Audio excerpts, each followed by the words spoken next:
ಪ್ರೀತಿಯ ಕೇಳುಗರಿಗೆ ನಮ್ಮ ಚಾನಲ್ಗೆ ಸ್ವಾಗತ.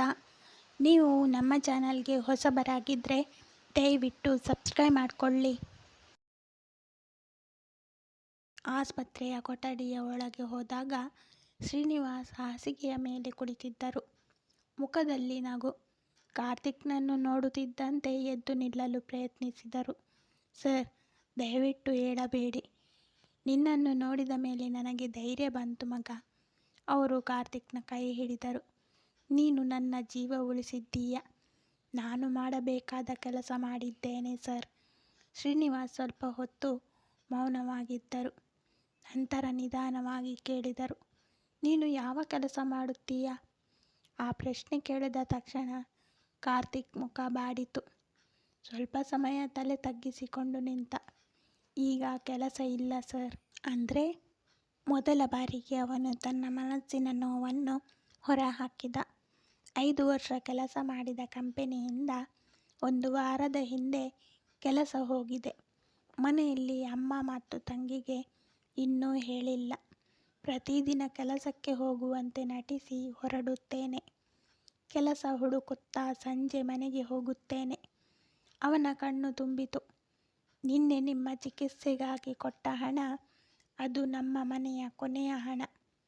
ಕೊಠಡಿಯೊಳಗೆ ಮೌನ ಆವರಿಸಿತು. ಅನನ್ಯಾಳ ಕಣ್ಣಲ್ಲಿ ನೀರು ತುಂಬಿತು. ಶ್ರೀನಿವಾಸ್ ಕೆಲ ಕ್ಷಣ ಏನೂ ಮಾತನಾಡಲಿಲ್ಲ. ನಂತರ ನಿಧಾನವಾಗಿ ಹೇಳಿದರು, ನಿನ್ನ ಜಾಗದಲ್ಲಿ ಬೇರೆ ಯಾರಾದರೂ ಇದ್ದರೆ ಆ ಹಣವನ್ನು ಉಳಿಸಿಕೊಂಡು ಹೋಗುತ್ತಿದ್ದರು. ಕಾರ್ತಿಕ್ ಸಣ್ಣ ನಗು ಬೀರಿದ.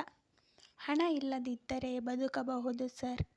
ಆದರೆ ಒಂದು ಜೀವ ಹೋದರೆ ಅದು ಮತ್ತೆ ಬರುವುದಿಲ್ಲ. ಆ ಮಾತು ಕೇಳಿ ಶ್ರೀನಿವಾಸ್ ಅವರ ಕಣ್ಣು ತೇವವಾಯಿತು.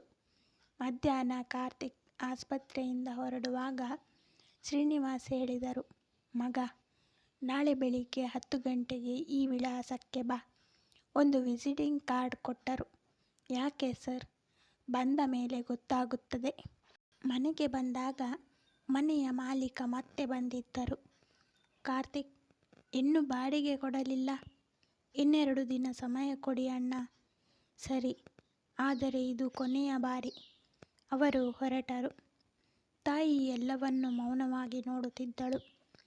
ಆ ರಾತ್ರಿ ಊಟ ಮಾಡುವಾಗ ಲಕ್ಷ್ಮಿ ಇದ್ದಕ್ಕಿದ್ದಂತೆ ಕೇಳಿದಳು, ಕಾರ್ತಿಕ್, ಎಲ್ಲವೂ ಸರಿ ಇದೆಯಾ? ಅವನು ತಕ್ಷಣ ಉತ್ತರಿಸಿದ, ಹೌದು ಅಮ್ಮ.